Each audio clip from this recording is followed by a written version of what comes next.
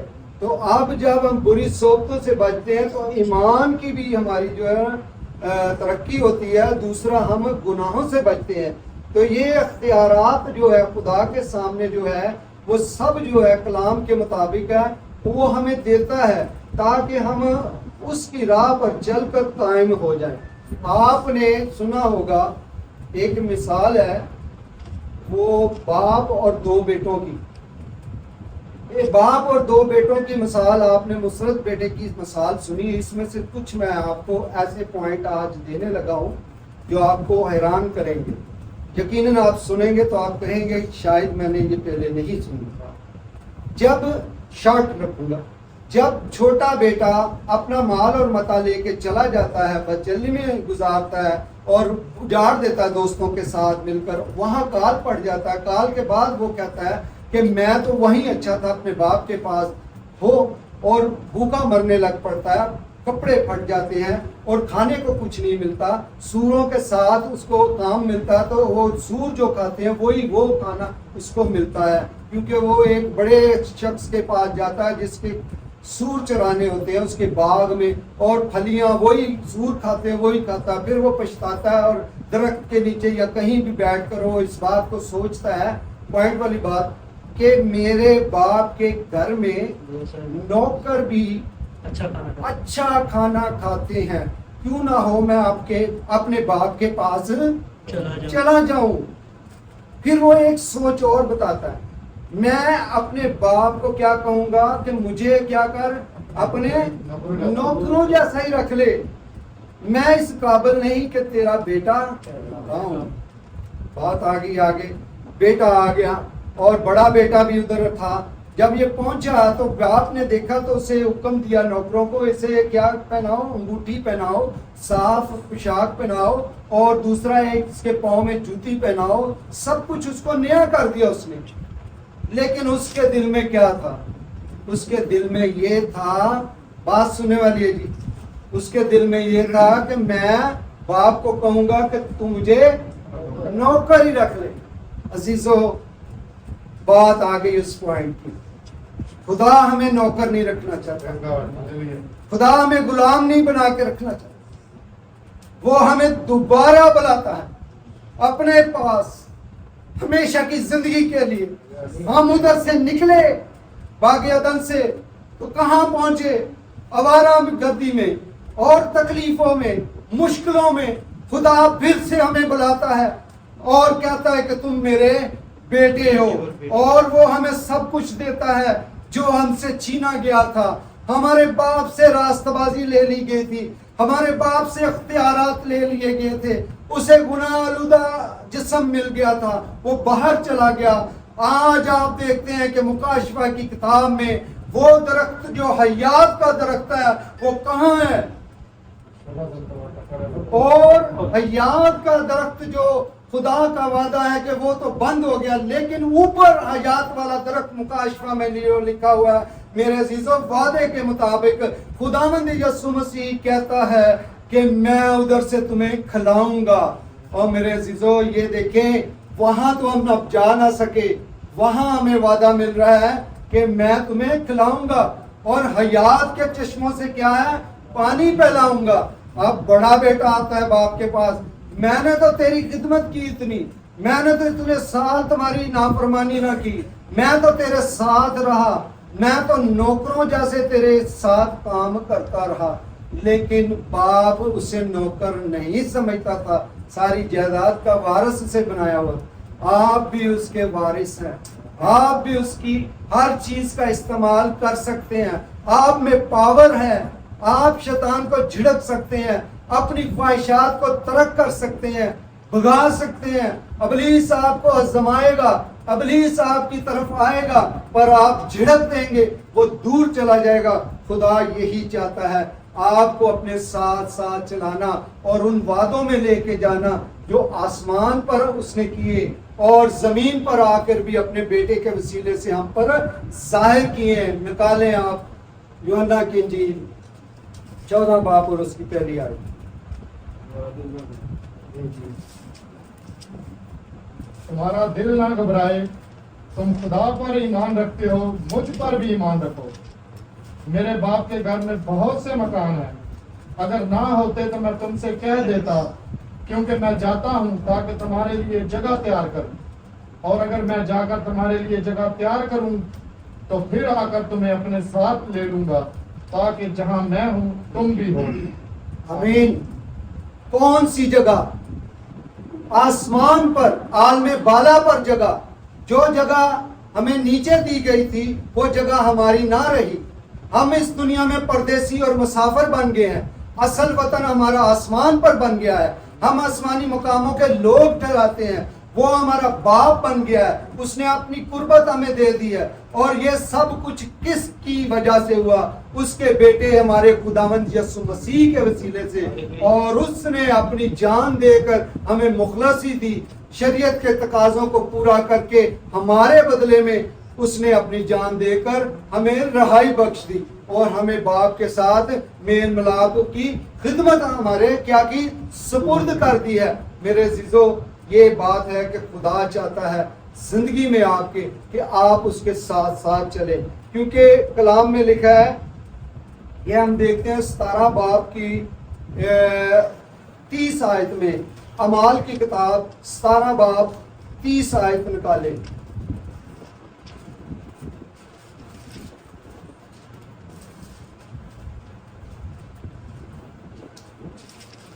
بس خدا جہاں جہالت کے وقتوں سے چشم پوشی کر کے اب سب آدمیوں کو ہر جگہ حکم دیتا ہے کہ توبہ کریں. آمین. آمین. کون سی جہالت تھی؟ وہی جہالت جو باغ عدن میں تھی, جو ہم نے فریب کھایا اور فریب کے سبب سے ہم وہاں سے نکل آئے.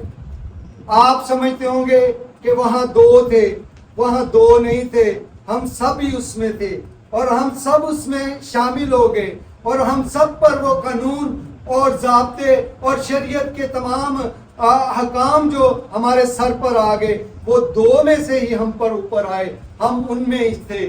اگر ہم دیکھیں تو کئی سالوں پہلے ہم جب دیکھیں کہ میں اور پاسٹر شہزاد تھے, ہمارے تو شادیاں بھی نہیں ہوئی تھی, لیکن ہمارے بچے کہاں تھے؟ کوئی نہیں تھے, لیکن نظر نہیں آتے تھے دنیا میں, لیکن وہ ہم میں ہی تھے اور خدا نے ان کو پیدا کرنا تھا. ٹھیک ہے, اسی لیے جب ہم دیکھتے ہیں یورپ میں تو وہ بچے کا نام نہیں لیتے بلکہ کہتے جونیئر جان, جونیئر جان, یعنی کہ یہ جان سے نکلا ہوا یہ جونیئر ہے. یہ ہے خدا کا بیت.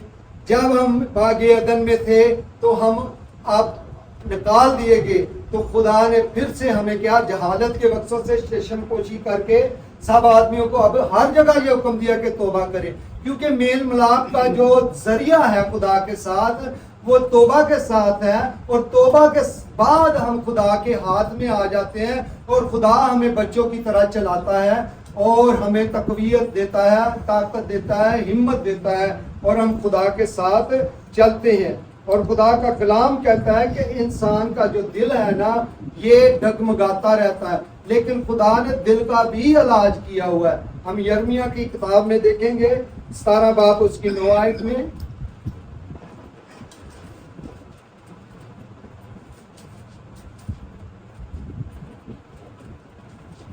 دل سب چیزوں سے زیادہ ہیلا باز اور لا علاج ہے, اس کو کون دریافت کر سکتا ہے؟ میں خداوند دل و دماغ کو جانچتا اور آزماتا ہوں تاکہ ہر ایک آدمی کو اس کی چال کے موافق اور اس کے کاموں کے پھل کے مطابق بدلا دوں. آمین. یہ ہے ہم پر بیت کھلا ہے کہ دل جو ہے انسان کا ہیلے باز اور لا علاج ہے, لیکن انسان کے پاس اس کا علاج نہیں ہے. کہتے ہیں نا کہ کوئی آدمی جاتا ہے ڈاکٹر کے پاس تو وہ ڈاکٹر چیک کر کے کہتا ہے بھائی میرے پاس تمہارا کوئی علاج نہیں، میں تمہارا کوئی علاج نہیں کر سکتا۔ یہی بات ہے کہ انسان اپنے دل کا خود علاج نہیں کر سکتا، اس لیے خدا کا کلام جو ہے یہ علاج ہے آپ کی زندگی میں، اور یہ دعا ہے وہ جو آپ کو تقویت بخشتی ہے اور آپ کا دل بدل جاتا ہے۔ اس لیے داؤد کہتا ہے کہ مجھے گوشتین دل عطا کر، اور یہ بات ہے وہ سخت دل کی وجہ سے گمراہی میں تھا اور نافرمانی کی وجہ سے خدا سے جدا تھا، اس طرح ہی سمسون جدا تھا، اس طرح ہی آپ اور بھی جو تھے لوگ جدا ہوئے خدا سے اور نفرت انگیز کام کرنے کی وجہ سے خدا کے کلام سے اور اس کی برکتوں سے محروم ہو گئے۔ اور خدا کا بندہ جو ہم دیکھتے ہیں کہ خدا کا بندہ یہاں کہتا ہے کہ دل سب چیزوں سے ہلنے باز اور لا علاج ہے، اسے علاج کون کر سکتا ہے؟ جی آگے پھر ایک آیت دوبارہ دہرائیں گے۔ اس کو کون دریافت کر سکتا ہے؟ میں خدا ہوں، دل و دماغ کو جانچتا اور آزماتا ہوں، تاکہ ہر ایک آدمی کو اس کی چال کے موافق اور اس کے کاموں کے پھل کے موافق بدلہ دوں۔ آمین۔ کون بدلہ دے سکتا ہے؟ خداوند دے سکتا ہے، اور خدا کا دیا ہوا بدلہ جو ہے ہمارے لیے مفید ہے۔ انسان اپنی غرض کے لیے ہمیں جو استعمال کرتا ہے تو کچھ دے دیتا ہے تو اس کے لیے کہ اس نے اپنی غرض کے لیے استعمال کیا، لیکن خدا غرض کے لیے استعمال نہیں کرتا، کیونکہ باپ جو ہوتا ہے بیٹوں بیٹیوں سے جو ہے چیزیں جو لینا نہیں جانتا بلکہ دینا جانتا ہے، اور اس کے لیے اپنی زندگی بھی وقف کر دیتا ہے۔ تو کرنتھیوں کا خط دیکھتے ہیں، پہلا کرنتھیوں 15 باب اور اس کی 33 آیت میں یہاں لکھا ہے، پڑھیں آپ، پڑھیں تو بہتر ہے، میرے پاس تو لکھا ہے۔ فریب نہ کھاؤ، بری صحبتیں اچھی عادتوں کو بگاڑ دیتی ہیں، راست باز ہونے کے لیے ہوش میں آؤ اور گناہ نہ کرو۔ آمین، ٹھیک، شکریہ بھائی۔ فریب نہ کھاؤ، بری صحبتیں اچھی عادتوں کو کیا کرتی ہیں؟ بگاڑ دیتی ہیں۔ اب یہی بات ہے کہ آدم جو ہے خدا کی جب تک صحبت میں تھا، ہوا جب تک خدا کی صحبت میں تھی تو ان کی عادتیں بھی خدا جیسی تھی، اور وہ خدا کو جو ہے خدا سے باتیں کرتے تھے اور دعا کرتے تھے، خوش تھے، اور جتنی انہیں چیزیں ملی تھی خدا کی طرف سے اور شکر گزاری کرتے تھے۔ جب وہ شیطان کی طرف گئی تو بری صحبتیں آ گئیں اور اس کی صحبت میں پھنس گئی، اور بعد میں کیا ہوا؟ بگڑ گئی بات ساری، سارا کام ہی خراب ہو گیا۔ اور یہ کہتے ہیں کہ اس نے چاہا تھا کہ جس بات کو ہم خدا کے سامنے کرنے جاتے ہیں ہم خود ہی خدا بن جائیں تو اچھا ہے، اور وہ آنکھیں اس کی اس لیے کھول گئی، اور وہ چاہتے تھے کہ ہم بھی خدا کی مانند ہو جائیں، کیونکہ فریب دینے والے نے یہی باتیں کی تھی۔ آج دنیا میں بھی آپ کو فریب دینے والے بہت ملیں گے، گمراہ کرنے والے بہت ملیں گے، لیکن آپ نے جانچ کرنی ہے تو خدا کے کلام سے کرنی ہے، آپ نے اپنے دل میں رکھے ہوئے ایمان سے اس کی جانچ کرنی ہے، تاکہ آپ گمراہی میں نہ جائیں۔ اور وہ وقت آن پہنچا ہے کہ ہر ایک اپنے ایمان کے موافق جو ہے بدلہ پائے گا، اور خداوند کی آواز سنتے ہی ہمیشہ کی زندگی کے لیے اٹھا لیا جائے گا۔ تو ہمیں چاہیے کہ خدا میں کامل ہونے کے تمام جو تقاضے ہیں وہ پورے کریں، لیکن خدا ہمارے سامنے کامل ہونے کا تقاضا نہیں کرتا، بلکہ وہ ہمیں وفادار بناتا ہے۔ ہم وفاداری کرنے کا اس کے ساتھ سمبند باندھ لیں اور اس کے ساتھ چلیں، کیونکہ اگر خدا ہمیں کامل کر کے لینا چاہتا ہے تو ہم نہیں ہو سکتے دنیا میں، اس لیے وہ ہمیں جیسے بھی ہیں پکڑتا ہے اور کہتا ہے خدا جہالت کے وقتوں سے چشم پوشی کر کے اب سب آدمیوں کو کیا کرتا ہے؟ ہر جگہ یہ حکم دیتا ہے کہ توبہ کرے، کیونکہ وہ خدا جانتا ہے کہ انسان کامل نہیں ہو سکتا، اس لیے وہ چاہتا ہے کہ انسان کیا ہو؟ میرے ساتھ وفادار ہو جائے۔ اور وفاداری کی اگر ہم مثال لیں تو ابراہیم جو تھا وہ نکلا موسوپوتامیہ سے خدا کی آواز سن کر، اور خدا کے ساتھ چلنے کے لیے وہ آگے بڑھا اور اپنے ناطے داروں کو چھوڑ دیا، اپنی ماں کو چھوڑ دیا، باپ تارے کو چھوڑ دیا اور رشتہ داروں کو چھوڑ دیا اور وہ وہاں سے نکل پڑا اور یہ خدا کے ساتھ ساتھ چلا اور 75 سال کی عمر ہوئی تو جب اس نے کیا دیکھا کہ خدا اس کے ساتھ باتیں کرتا ہے اور خدا نے اس کے ساتھ آ کے باتیں کی اور اس نے کہا یہ میرا دوست ہے اور خدا نے ابراہیم کو بتایا کہ میں سدوم و عمورہ کو غرق کرنے والا ہوں، ہلاک کرنے والا ہوں اور سب باتیں بتائی۔ اگر آپ بھی خدا کے ساتھ ساتھ چلتے ہیں تو خدا آپ کو بھی بڑے بھید جو ہے آشکارا کرتا ہے اور آپ کو بتاتا ہے آپ کے جیون میں کیا ہونے والا ہے اور آپ کیا کر سکتے ہیں اس کے لیے، اور خدا کے لیے کرنے کے لیے کچھ نہ کچھ تیار رہے، کیونکہ خدا آپ سے کام لینا چاہتا ہے، آپ کی زندگیوں کو پرکھا جا رہا ہے، آپ بنائے جا رہے ہیں، آپ اس مقامات پر پہنچنے کے لیے تیار ہو جائیں۔ یسوع مسیح نے کہا ہے کہ میں تمہیں آب حیات کے چشموں سے پانی پلاؤں گا اور وہاں موت نہ رہے گی۔ موت کہاں تھی؟ موت کی سٹارٹنگ کہاں ہوئی؟ باغ عدن میں موت کی سٹارٹنگ ہوئی کہ خدا نے کہا کہ یہ پھل کھاؤ گے مر جاؤ گے۔ موت اب نہ رہی۔ اب دیکھتے ہیں مکاشفہ میں موت نظر نہیں آ رہی، کیونکہ موت کیا ہو گئی؟ فتح کا لقمہ بن گئی ہے، ختم ہو گئی ہے، موت ادھر ختم ہو گئی ہے۔ اور پھر ہم دیکھیں ہیں باغ عدن میں کیا ہوا ہے؟ گناہ ہوا ہے، لیکن ادھر کیا؟ گناہ کی مزدوری بھی ختم ہو گئی، یعنی موت ختم ہو گئی ہے، گناہ بھی ادھر ختم ہو گیا اور خدا ان کے سب کے آنسو پہنچتا ہے۔ وہاں آہ و نالہ نہ ہوگا، وہاں سورج اور چاند کی روشنی کے محتاج نہ ہوگے، نور میں رہیں گے اور زندگی یافتہ رہیں گے جب آپ خدا کے ساتھ چلتے چلتے آگے بڑھتے جائیں گے۔ تو میرے عزیزوں، عدن میں جو پاکیزگی سب کچھ جو چھینا گیا تھا وہ واپس ملا ہے اور خدا کہتا ہے کم ٹو بیک ہوم، اور خدا کا گھر جو ہے وہ خدا کی ہمیشہ کی ہماری زندگی کا سبب بنتا ہے۔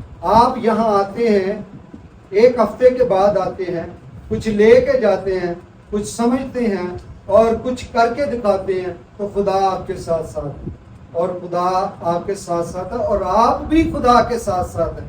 یقیناً یہ بات ہے کہ آپ بھی پھر خدا کے ساتھ ہیں۔ وہ اپنا فدیہ دے کر چلا گیا اور ہمیں میل ملاپ کی خدمت ہمارے سپرد کر گیا اور حیات کے درخت کے پاس آنے کا راستہ بھی کھول گیا اور کہتا ہے خداوند یسوع مسیح دیکھ میں جلد آنے والا ہوں اور ہر ایک کے کام کے موافق دینے کے لیے اجر میرے پاس ہے۔ آپ نے خدا کے ساتھ ساتھ چلنا ہے۔ جیسے بچہ آپ کا پیچھے سے آواز دیتا ہے، ماں کہتا ہے یا باپ کہتا ہے، دوڑ کے آپ کی طرف آتا ہے، آپ اس کا ہاتھ پکڑ لیتے ہیں، پھر وہ آپ کے ساتھ ساتھ چلتا ہے۔